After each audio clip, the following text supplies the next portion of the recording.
در مورد اینکه بحث شما درباره حج بیت الله الحرام است و خانه کعبه که برای ما مسلمانان یک نماد ارزشمنده، چون که ما همه مسلمانان در پیشگاه الله سبحانه و تعالی در یک جا جمع میشیم.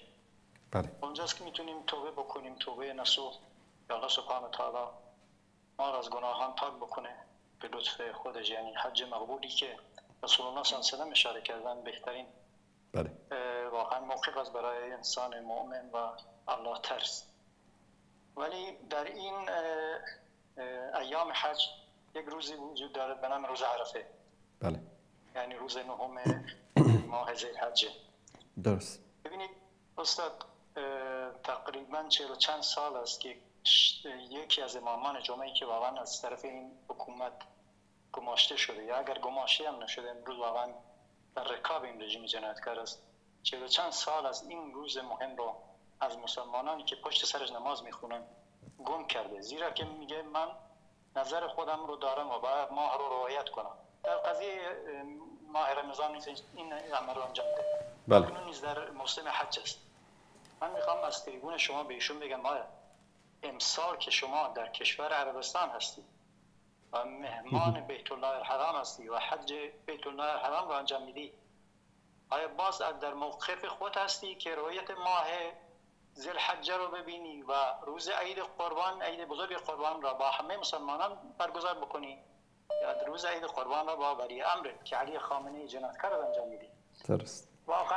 واقعا یک درد بزرگ است که در کشور ما این چنین اشخاصی که واقعا فقط الله سبحانه و تعالی میدونه که پشت این چهرهشون چه نفاق و چه دورویی پنهان شده، این طور مسلمانان رو گول میزنن.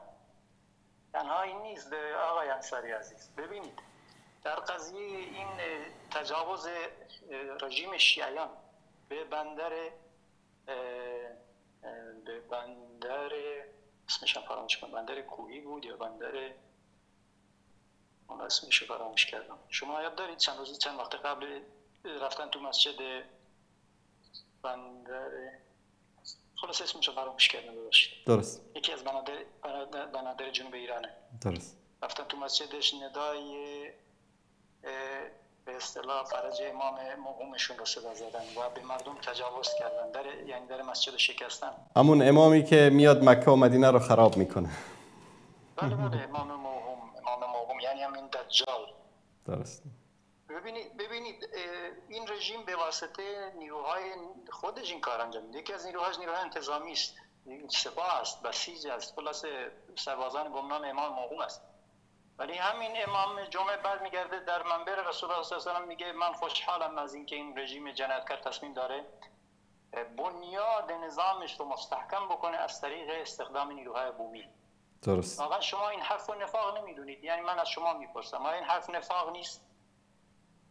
آیا این حرف به نفع این رژیم جنایتکار نیست؟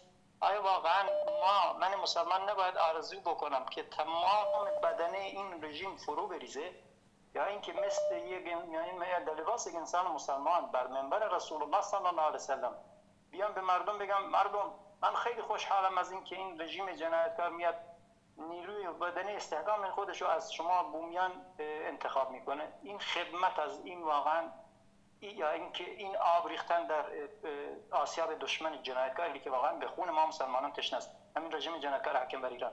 درست. یک نمونه دیگه من خدمتتون عرض میکنم که زیاد وقتتون رو نگیرم. یا اینکه مثلا یک رئیس جمهور یا حالا هر کسی منتخب میشه بعد مردم میگه، مردم رو گمراه میکنه، فریب میده، میگه این رژیم داره به سوی اصلاحات میره، این رئیس جمهورش به قولاش داره عمل میکنه. آیا 46 ساله من و شما از این رژیم جنایتکار یک قدم مثبت به نفع ما مسلمانان یا به نفع خود مردم ایران دیدیم که برداشته شده باشه؟ والله که من ندیدم. یا اینکه مثلا حالا استانداری از اهل سنت انتخاب بشه، آیا شما باور ندارید هر کسی که گماشته شده یا قسم خورده به این رژیم یا به خود ولایت فقیه باشه در این رژیم کاری نیست یا استخدام نمیشه؟ درست. یعنی منظور ببینید من این سخنان رو میگم برای اینکه واقعا وظیفه هم که شما گلایه کردید از شخصی که به هر صورت در کشور افغانستان گفته حالا مردم عرب ها کفن فرستادن برای مردم غزه خب بالاخره کفن فرستادن، مردم لااقل میتونن بس از طریق این کفن مرده هاشون رو با کفن دفن بکنن، مثلا میگم. خب حالا کردن، انجام دادن. گرچه که خوبتر بهتر این که واقعا همه ما مسلمانان متحد بشیم بریم در اونجا جهاد بکنیم که خیلی خوبه. درست. شما که مثلا موضوع ایشون رو مطرح کردید، منم دوست داشتم و ممنون از شما که این فرصت رو دادید در اینجا به همه بگویم که واقعا پشت نقاب امامان جمعه گماشته شده چهره است که واقعا کاملا در خدمت این رژیم جنایتکار عمل میکنه و الله سبحانه و تعالی ما مسلمانان رو از شر همچین انسان‌های محفوظ بداره. آمین. و همچنین از شر این رژیم جنایتکاری که در منطقه در خاورمیانه ایستاده و نظام استکباری در رأسشون کشور این جنایتکار آمریکا، دولت آمریکا و همچنین یهودیان و تمام امپریالیسم غرب و غیره، چین، روسیه حمایتش میکنن به خاطر اینکه واقعا از تربه و از کیسه این حکومت دارن میخورن. این کشور ایران خیلی ثروتمنده ولی چون که الان به دست نالایقا افتاده، به دست یک رژیم جنایتکار افتاده، همه میتونن از این سرمایه بهره ببرن، فقط مردم مظلوم ایران که واقعا نتونستن به واسطه جنایت این رژیم جنایتکار کشور افغانستان هم به فتنه افتاده، عراق هم به فتنه افتاده، سوریه هم به فتنه افتاده، لبنان و حتی فلسطین. خب الله سبحانه و تعالی به ما توفیق این رو بده که واقعا بتونیم ما مسلمانان خودمون قدرت در دست بگیریم و بتوانیم در برابر منافقا اولا و بعد جنایتکاران. وقتی که صلاح الدین ایوبی رفت با صلیبیون جنگ بکنه، اول رفت سراغ منافقانی که در مصر بودن، فاطمیون، اول اونا رو کوبید به لطف الله سبحانه و تعالی، بعد رفت سراغ صلیبیون و تونست قدس رو آزاد بکنه. ممنون استاد انصاری عزیز. سلامت باشید. الله متعال کنه. تشکر از شما. سلامت باشید. السلام علیکم و علیکم السلام و رحمت الله و برکاته.